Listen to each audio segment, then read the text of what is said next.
Nelson सन के काम का तरीकाकार। सोडियम क्लोराइड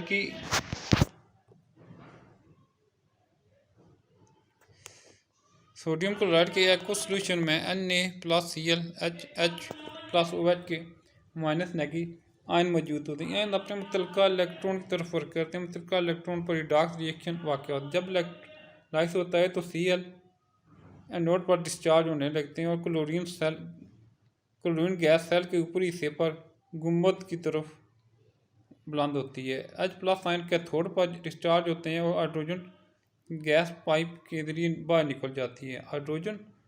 सोडियम हाइड्रोक्साइड आस्ता जाली से छिन कर बेस में जमा होता रहता है। ब्राइन से बनने वाले आयन 2NaCl 2Na+2Cl-।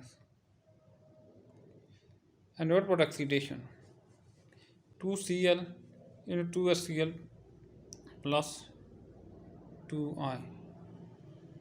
कैथोड पर रिडक्शन 2Na+2I2O 2Na+2OH-2NaOH। मुकम्मल रिएक्शन 2NaCl+I2O I2O+Cl2 + 2NaOH।